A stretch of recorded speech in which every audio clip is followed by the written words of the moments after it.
welcome to the future, reporting live from a top-secret location which, for the safety of the station and its inhabitants, cannot be disclosed. Things have changed since we last broadcast in 2017. Due to the dire circumstances, the contents of this broadcast must be kept secret for the fear of persecution. The world is now in peril. The nativist regime has taken control of very fundamental aspects of our once prosperous society.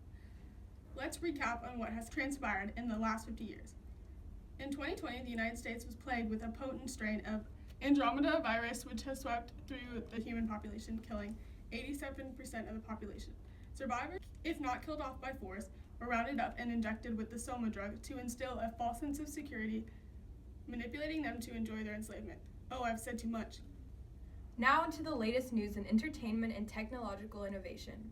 In the latest news, James Halliday's virtual reality video game, Oasis, reached a record high in sales with the release of the new dual-player controller. But more importantly, Wade Watts has just received millions of dollars in assets after discovering the Easter egg, which contained Halliday's fortune.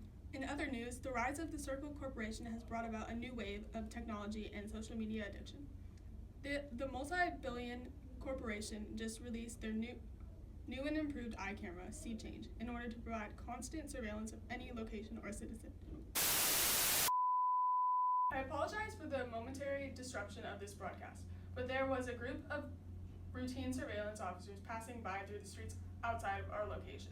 Anyways, as a special part of today's broadcast, we have brought in a history expert, Billy Pilgrim, to bring light on the current status of our deteriorating world. Welcome, Mr. Pilgrim. I apologize for the dire circumstances upon which we have summoned you, but we are nonetheless pleased to have you on our show today. It's a pleasure to be here. As you know, I have been unstuck in time, and I have lived through much of what you may consider history. And can you tell us why history is so important in our understanding of today's world and our world tomorrow?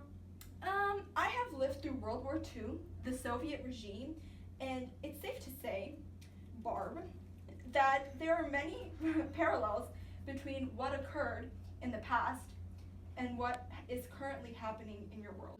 As you know, the current ruling body has prohibited the reading of many books, limiting us to government propaganda and approved literature which is linked with government ideology.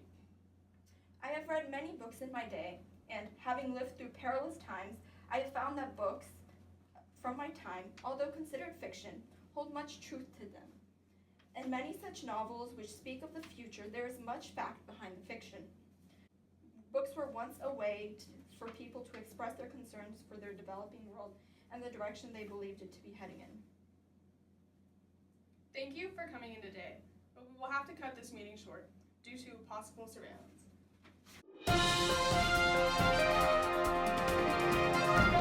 This just in! Your acid rainstorm has become falling from the sky at a secret location around here. And our states, along with other major cities over here, have been flooded. It's just another day of the series of freak weather we've been having, such as last week when we had the huge hailstorm. We suggest you keep indoors and wear protective gear when trying to go out. Back over to you, Kelly. Thanks for the update, Jill. Now on to another pressing issue. The brainwashing of our children. Here to speak on the subject is our local correspondent, Kathy Miller.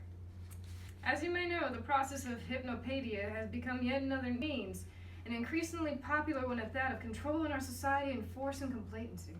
Can you explain what hypnopaedia is to those in our audience who may not be aware?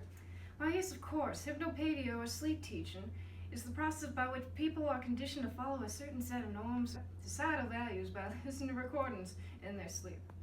This, in turn, promotes conformity, thereby limiting individuals' freedom of thought. Is it true that children are the main targets of this brainwashing? Of course, a child's mind is highly susceptible to outside influence, more so than that of an adult. It is much easier for the regime to instill their ideologies and beliefs on younger generations than on older ones. Due to the physical makeup of a child's brain, as kids grow up, they listen to repeated recordings telling them what to think and what to feel. It's assimilation and absolute control at its finest. Absolutely awful. Thank you for your time today, Ms. Miller. The pleasure was all mine. I hope that my brief explanation of the manipulation of children will help viewers become more aware of the pressing issue. Due to the threat of government discovery, we will be forced to change locations for our next broadcast.